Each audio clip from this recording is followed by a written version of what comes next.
We are in challenging times right now with tariffs and change. Looking at cost impact, the way that we buy, what we buy, when we're going to buy it. I say tariffs are a business person's nightmare, but an entrepreneur's dream. It changes the way that folks have to collaborate. Because in change, you just can't do the same things you did 5 years ago. A leader's most important job is working on the business. If you're going to do all of the sales and make all of the product and ship all of the product, you're not scalable. Oh.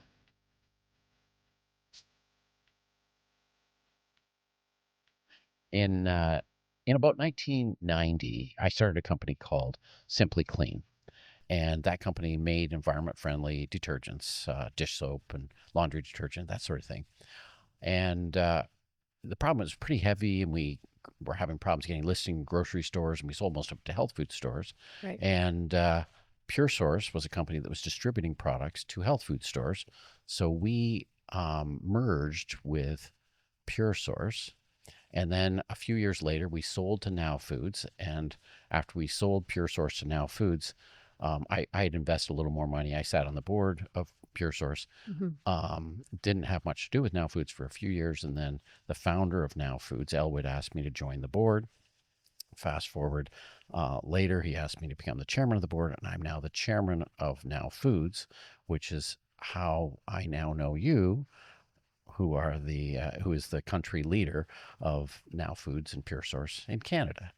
Which is fabulous because we are really close too. We're both in Guelph, and here you are, chairman of the board, and I'm country leader, and we're able to actually sit down face to face here in Guelph and talk about that Pure Source business, which is really super. I, as you know, only joined the company in December, so I am still getting up and running, learning the ins and outs of it, and so far so good. And our buildings are actually attached. That's how close we are. Yeah, but there's no door between them, so you have to walk around outside. That's right. And it's quite a walk because our building, I think, is 320,000 square feet. I think you've got about a 250,000. That's right. I actually got in the car and drove around the parking lot. Oh, there you go. Today, yes. to come over. Yeah. Excellent. Yeah. Excellent. So we are in challenging times right now with tariffs and change and whatnot. No doubt. What's your how are you leading through this tariff? Oh gosh, what an opening question. Up, down, sideways, a little bit of whiplash. I think we're all in the same boat right now with the tariff situation, trying to keep track of all of the change and trying to manage teams who have the full workload of a day-to-day business to run. And on top of that, trying to fit in, what needs to be accomplished to anticipate the impact on the business and do right by the business, be prepared to make quick moves for the business. And I think the biggest piece of that for me is helping the team to know what to start and what to stop, because the workload of it has been tremendous. And it's change management. And people say they like to change, but they don't all like to change. For sure. And change management, change leadership is a different, interesting topic. Yeah. And I think on top of that, you have you're looking at the ways that different groups inside of the organization collaborate. And they're used to collaborating in a certain way with certain timelines and certain topics. And the tariff activity for us, which is very much looking at cost impact, the way that we buy, what we buy, when we're going to buy it, how that is going to push cost through to price for us, the timing of that. It changes the way that folks have to collaborate internally to get information and look at the right information. For sure. Well, it's part of the change. And our companies have footprints in both Canada and the United States. And yes. Prior to this, we more or less thought of ourselves as North American. So I know you make products in Guelph, but you also make a lot of products in Chicago and out in Sparks, I guess it is. Yes. So no, I love that point, Jim. I think that's a great way to look at it, where we have really considered it a North American opportunity where things can easily cross the border in the past, and whether it's balancing inventory or bringing in raw materials for production on short notice, Some of these conveniences that have been just a part of the business that we take for granted in the day to day have changed significantly in the last couple of weeks. And we are looking at it as there is a U.S. component and a Canadian component that equally have needs that have to be addressed. We have got, I think it's just over 70% of the Now Canada assortment being either packaged or produced in our Guelph manufacturing facility. So that's super. But to have consistency across the brand in North America for consumers, and we live in a digital marketplace where information knows no borders. So to have that consistency and live up to the consumer expectation, a lot of those ingredients, they have to be the same or similar. They're tested in the same facilities in the U.S. So a lot of that interdependency will need to continue through the tariff period, and we have to, manage how that impacts cost on one side of the border and the other. So I say tariffs are a business person's nightmare, but an entrepreneur's dream. Oh, So there is a lot of opportunity in here, especially for companies with footprints in Canada and in the United States, like both of our companies. right. So I just see I see the opportunities. It's not the glass half empty. The glass is half full. Sure. Um, Where do you think some of the biggest opportunities are? Where for folks who are listening here today, where any advice on or recos based on what you're looking at as opportunity? well, I'm looking in Canada products that are made in the U.S. that maybe should be made in Canada, and look in the U.S. for products that are made in Canada that go to the States and make them in For the sure. United States. So it's more like a concrete wall between the countries, as opposed to, it used to sort of be an open wall. Hmm. I know that many people in the public are also concerned that tariffs are inflationary, and they are a little bit, but they're not as inflationary as people think. People say, oh, 25% tariff, that means 25% price increase. Right. It doesn't at all, Right. because that money goes to the government, and if the government is responsible, they can use it to lower our income tax. They can use it to reduce the deficit. They can use it. They can give rebates to individuals. They can help businesses. For So sure. it is government money. The inflationary part is smaller runs are always less efficient than making a bigger run. Hmm. And the reason the supply lines are where they are is because that was the lowest cost way of Right. doing it. And those just change. But this will all just rejiggle. So I'm not worried 3 years from now, 2 years Sure. from now, 4 years from now. But short term, it's change management. Sure. Well, and I think change, you're talking about timeline and you're talking about change, and I think that's a real theme for us inside of Pure Source, looking at the Now business and also our third party brand partners. Some of the change that we're looking to make is midterm or long term. While the tariff impact to cost may be short term, there will potentially be benefits of where we may start to direct ship more ingredients or inputs right into Canada potentially. That could be a long-term change that would help us in the business for sure. Absolutely.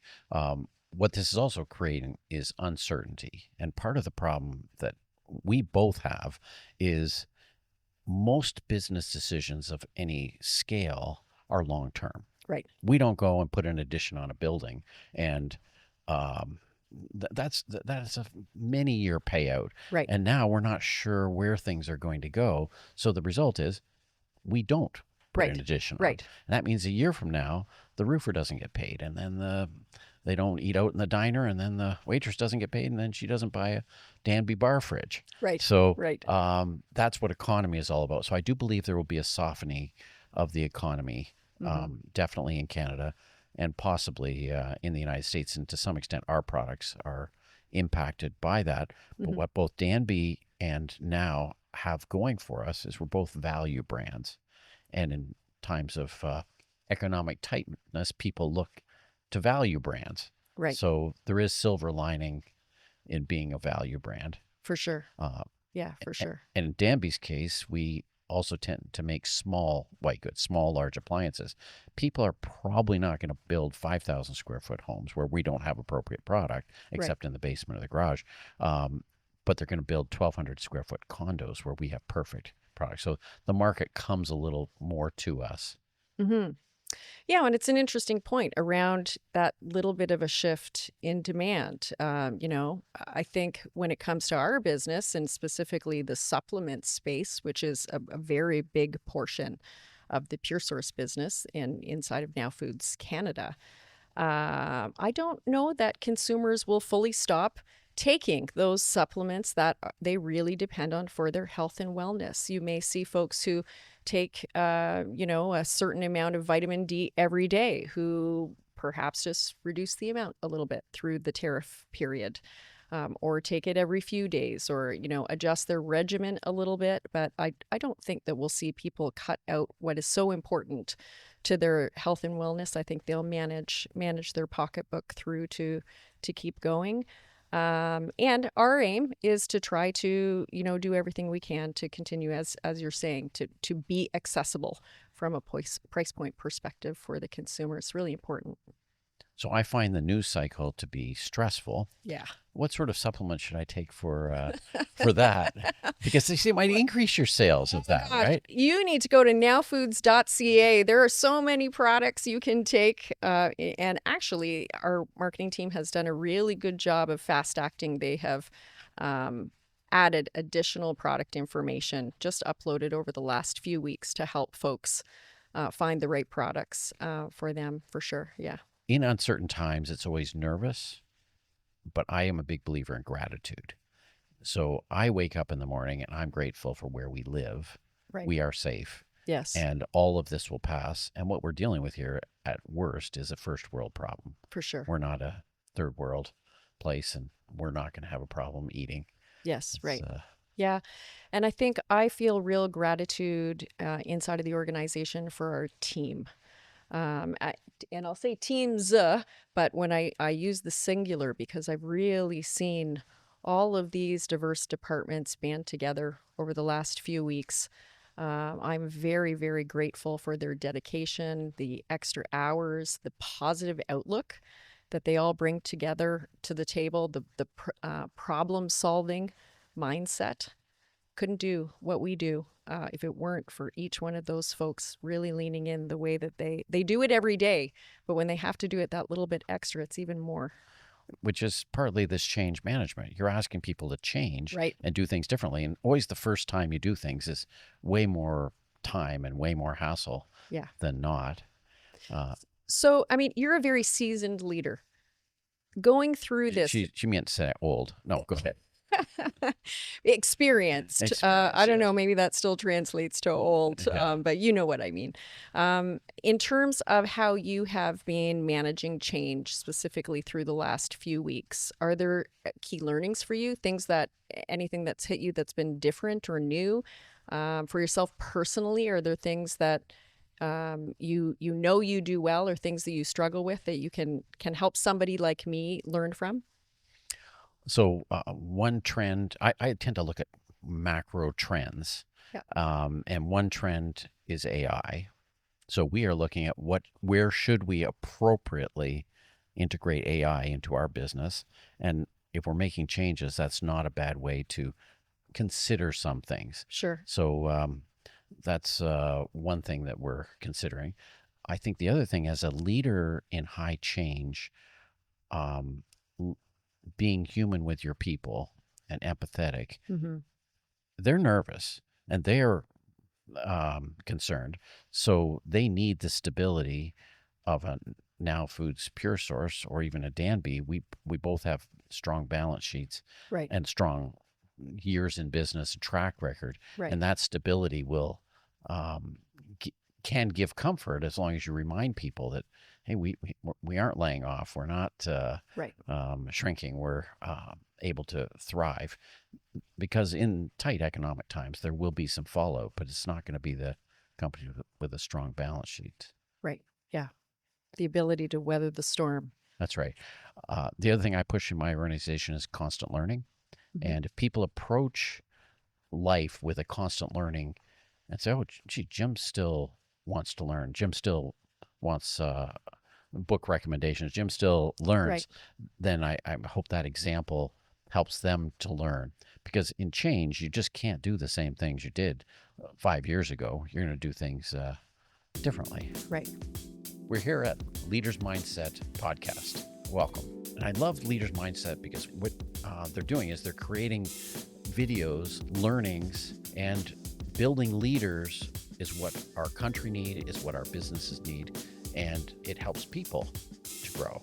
So this is a growth podcast. For me, being very new to the seat, I mean, prior to this role, I was managing specific departments, and now I'm responsible for the organization as a whole. So I'm on a learning curve right now. And one of the things that I am really trying to be conscious of is flipping back into individual contributor mode when things are urgent and important. And you need to do some of that, right? But maintaining that leader perspective, maintaining your influence on key contributors inside of your business without going so much into individual contributor mode on those urgent, important things that you're rolling up the sleeves too much and getting maybe too across the line for folks who are trying to dig in themselves. Do you have any advice on how to stay in the leader seat when things are really urgent and important like this? Well, I think partly what you're talking about there is time management. So if you're going to do all of the sales and make all of the product and ship all of the product, you're not scalable. No. So I always think in terms of scalability. Okay. The other thing is often your people appreciate it if they are given the opportunity to do their job. For sure. So I'm a big servant leader. My job is to help them succeed. What barriers can I knock down? What barriers can I uniquely knock down? What things can I do that they can't do? Maybe because I have the experience, the Rolodex, and whatnot. So I tend to approach things that way. But I tend to, like you, jump in when I can. I tend to be more hands-on potentially than I should. But it's good for me to think about it before I do jump. Yeah, for sure. There's another expression, and that is working in the business versus working on the business. Yes. And a leader's most important job is working on the business. And working on the business is likely not you packaging the product. It's likely Right. you figuring out how to make the packaging lines run faster, or Right. doing working on the business. So I do tend to think in terms of, am I working on, am I not working on? Mm-hmm. And I'm a big time management guy, so every 6 weeks or so I track what I spend my time on, Mm-hmm. and I track whether I like doing it or not like doing it, and whether it was effective and I needed to do it or not. Right. And that helps me to say, maybe I don't need to be the one that works on the WSIB rebate or Sure, whatever. sure. Maybe it just gets done, Right. and it does. Well, as you're saying that, I'm thinking back to our lunch conversation a few weeks ago. We were talking about your off-grid trip that you take once a year and the impact of that on your team in terms of not having you in the building and accessible for, it's a few weeks that you go for, which for any of us in this type of a role is a long time. But you spoke a little bit about that, and I thought it was really interesting. And that to me is also how I get a little out of my Twitter personality, Right. and into I get more zen and get more focused. Another thing I do say to people, anyone, I've often said this in an interview, I actually don't do anything. I have a lot of people that do things. So I let my people do things, and my job is to help them. And Right. as you know, I'm involved in multiple businesses. Yes. And so I simply can't do everything in Right. every business, or we're not scalable. So I also tend to think in terms of scale Yeah. and scalability. Well, and I remember you saying too, when you take that trip and you come back, you do notice the difference around the things that your folks engage you on, and how they're re-energized in a sense with the empowerment, and they redraw the lines a little bit around where there needs to be that engagement and interaction, and where they can just go. Because when you're in the building, they have the habit, we all do, you want to collaborate, you want that sounding board. And so I think I think it's a good point around the change management right now. There's lots of opportunity for people to step up. And then if we can, keep them going at that level, that might be a gift to the business as well. Let's go back for a minute to your trip, your annual trip where you go off grid into monk mode. I know a lot of people, myself included, are intrigued by this. What do you do when you're there? Well, the property I go to has no internet and no cell service, and of course no electricity, no plumbing. But it's so I am literally off grid, out of touch, and I slow down. So I get up in the morning and I go fishing, and I catch. I don't catch and release. I catch one fish for the day, and as long as it's big enough, sometimes two. It's really small. Sure. And then just the work of cleaning a fish and cooking it takes forever. Making a cup of tea takes forever because you have to, Right. filter the water before you boil it, and boiling it on an open fire or whatever takes time.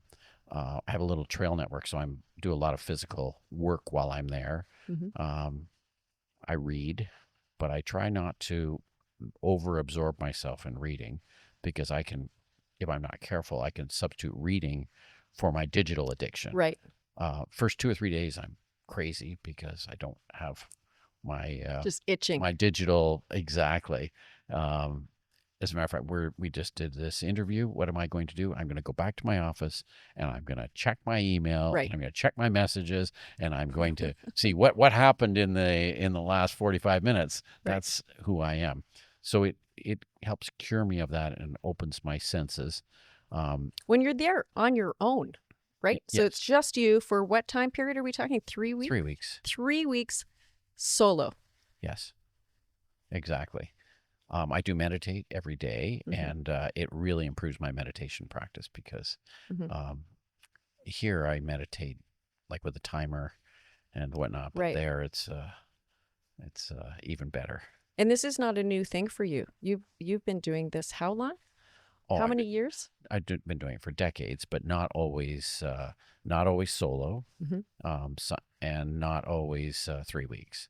So 3 weeks. See, my businesses are now to a state where I can take 3 weeks. When you're starting businesses, you usually can't take 3 weeks. Yeah.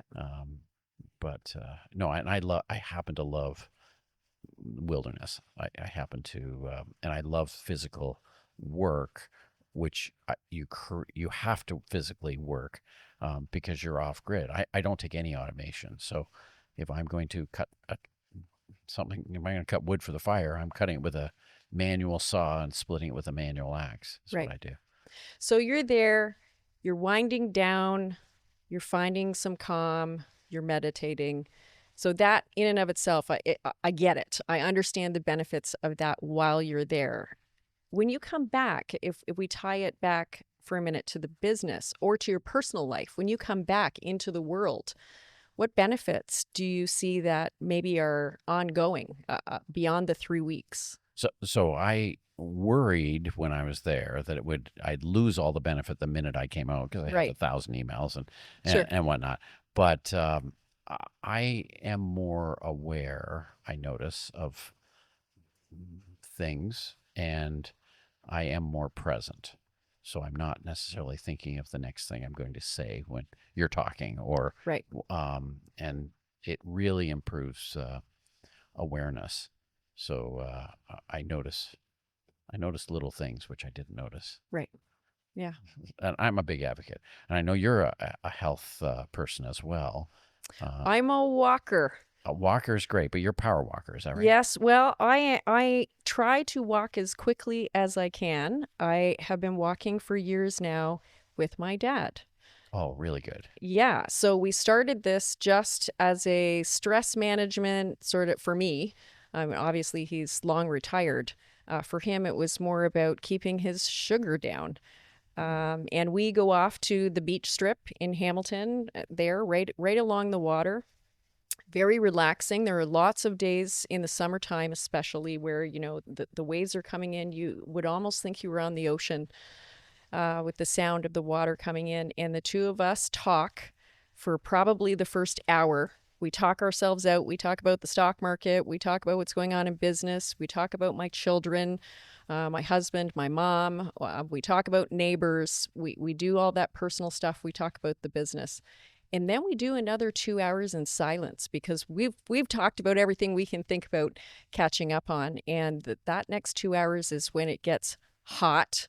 And we are really in a groove. And I'll tell you, my dad can outwalk me every time. He just takes off like a shot at one point, and then on the tail end, I'm trying to catch him. But it's become an absolute cherished part of my week that I'm really looking forward to. We don't walk so much in the winter anymore because of the ice.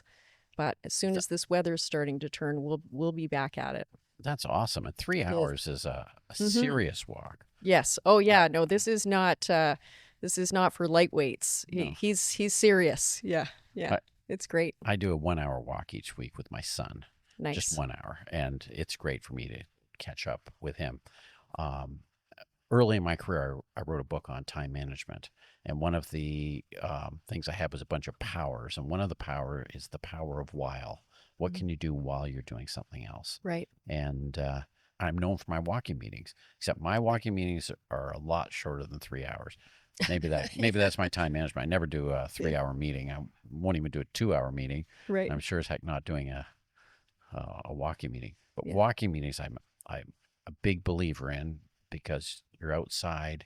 It's leveling. It's not a power thing across a desk. Right. And I also believe that our health allows us to do, I'm going to say, reasonably stressful jobs. And Right. walking is one of the best exercises. Yeah, for sure. I think I read something recently too that talking while walking is one of the exercises they recommend as we age to stave off dementia and Alzheimer's and all of that. There's some evidence that it's good. So having those walking meetings, we just keep going on that. Awesome. Excellent. Yeah. Because I thought if I'm walking and talking, people say, what's that guy talking to himself? No. Yeah. But Yeah. So we have that in common. We're both walkers. absolutely. Yeah. And of course, I also lift weights because Yes. I think that So that's do I. necessary to be I in should shape. more And, than I do, but I do some. and I lift with partners Right. because partly because if I have an appointment, I'm going to show up. Right. It's a accountability thing. And partly, I can count to 12, but I'm going to do 12 when someone's sitting there going to do it. And I tend to be a little competitive as well. Say, well, if they can lift that, I can probably lift that. Yeah. So Andrea, before you were country leader, you were working in a larger corporation. Yes. Tell me how you were able to grow as a leader. See, my problem, I can't answer the question because I started from zero and I never really worked for anyone. Right. Oh gosh. Well, I mean, in terms of my background, I worked in big CPG, but I started my career very early on in small business. So not-for-profits, nonprofits, small family-owned business.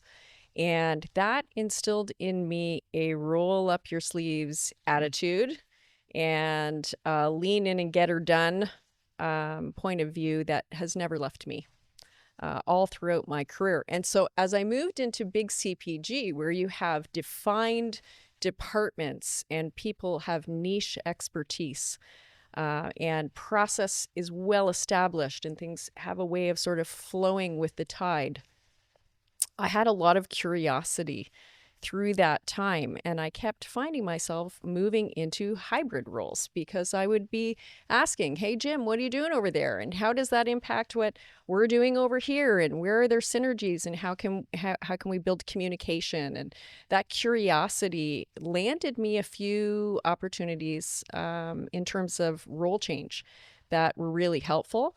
So that, I think, is a little bit of the me part, but the bigger piece is the them part. I was really fortunate to encounter managers throughout my career who truly had an interest in giving me the opportunity to take on a project or, get experience with a task that I just hadn't done before. And they gave me the confidence to bite off and chew it. And I think that I will never forget those opportunities that were presented to me. And it is my responsibility now to make sure that I present those same types of opportunities to others who want them. Absolutely. Yeah. So to some extent, you're saying a leader is actually doing people a favor to not do all the work, You to got let it. other people do the work. For sure. And that's how people get ahead on that. My suggestion to people who are growing their career is to network softly, meaning you Interesting. don't be arrogant and you Right. don't, but if you go to a conference, you get some cards and connect to them on LinkedIn and always add value to your network. So don't think what's in it for me. Think what can I do to help? Because if you help someone, it will often come back and help you. So that's my suggestion for some leaders. The other thing I find, even in my own Danby company, or all my companies, is sometimes internal selling is tougher than external selling. Sure. So, For sure. and but if you tell people it's selling, it can change their psychology. So, okay, the reason they're not doing it is because you didn't sell it. How do you sell it? And people think when they're selling to external customers, oh, I have to do a better presentation. I have to present to the board. I have to present to the CEO. I have to do this. Well, do the same thing internal selling. Mm-hmm. Make the point, oh, you didn't do enough research. You didn't do enough proof point of what should be done. And I will also say leaders do greatly appreciate help and ideas and whatnot, because you can't do it all on your own. Doesn't work. For sure.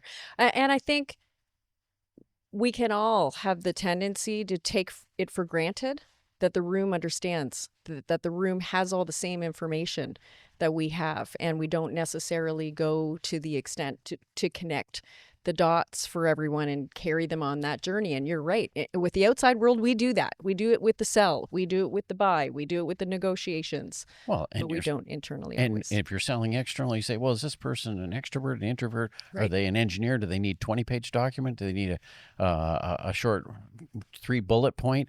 You read people internally. You just sort of say, well, you work for the same company. You should do it because it's the right thing. Right. It's internal selling. Yeah, for sure. That's a great point. So changing the topic to one of my things I like is charity. Yes. And you know that we started the Circle Home Furniture Bank, which provides lightly used furniture to newcomers or people coming out of homelessness, people who don't have furniture. Mm-hmm.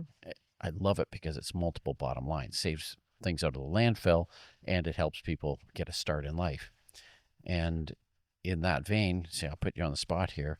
I'm wondering if Pure Source would have some products you would be able to donate to those people who are picking up furniture when they've just, basically they're often refugees. They come here with nothing. They don't have any tea. Yeah, for sure. And we actually had a very small retail store right in the entranceway of the Pure Source office and into the warehouse. And in this month, March, we're closing that store because there wasn't a lot of traffic to it, and it wasn't really a good use of space or time. But we do have products that are starting always, all through the year to come up to the end of their shelf life within a few months, and they need a home. So we were using that retail store as a way to move some of that product off. Of course, when we get too close, we do donate product off, and certainly we can, should, and will look at opportunities to reroute some of that where we can. Perfect. Into there. I was interested when you first told me about that initiative, how many households are being set up per month. Like there is a real need there in Guelph. Oh, yeah. We're serving 2 to 4 per week. Yeah. So we'd be setting up, 15, 10, 15, 20 a month with everything from couches to chairs to desks to beds to we do housewares, we do pots and pans, dishes, cutlery, and that type of stuff. So it's a pretty big need, and it's ongoing. It's the state of the world. That's the type of thing you wish would go out of business. Like we wish we don't need any food banks. We wish we don't need any furniture banks, but it is still a need for sure. Well, and there are times when the discussion around refugees or the number of refugees coming into Canada is it's top of mind or it's in the news.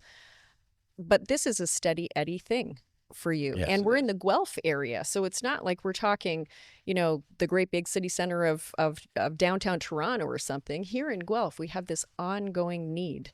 And I think that it's really cool that you're doing that. Well, it's too bad you're closing your outlet store. Our outlet store, which is of course attached to the building at Yeah, Danby, is actually very vibrant, and I use it to get to move one of a kinds because when sure. you often end up with experiments Right. and whatnot. You need Yeah. to move them, and just because the fridge has a square handle instead of a round one doesn't impact its performance. Yeah, that's an opportunity to get a good deal for somebody who Exactly. wants a good deal. And for us, we just weren't moving the stuff off fast enough.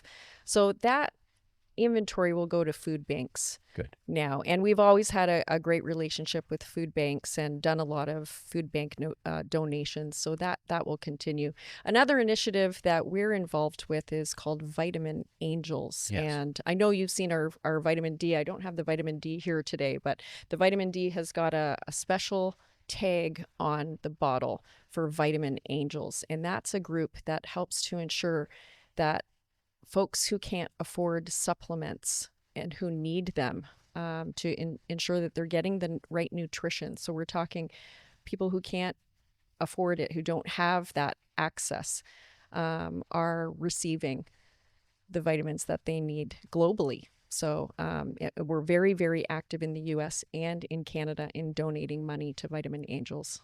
That's an excellent initiative, and it ties in with what you do. Just like when the Humane Society opens a new facility, we donate appliances, or when St. Joseph's Health Right. Center or stuff like that, because Danby makes appliances, so it's easy. It's in our wheelhouse. Yeah. Uh, Well, and I mean, I think these are good examples of easy ways. I mean, I call it easy. There's work involved, and there's the setup and everything else. But businesses have problems like product going off code or making sure that we are growing new consumers of the future. Just because you can't afford your vitamin D today doesn't mean that you won't be able to afford it in 5 years or 10 years. And there are synergies between the community work and the needs of the business. You just have to sort of connect the dots on them and take the action to make it happen. so the best thing to do is do it for purely altruistic reasons. Sure. But Yes. Yeah. but Yeah. there are also reasons why businesses do get a benefit. Right. I find that it's easier to recruit staff. It's easier to keep staff because people are happy to say, "Oh, I work for a generous company like Danby," Right. and so they're.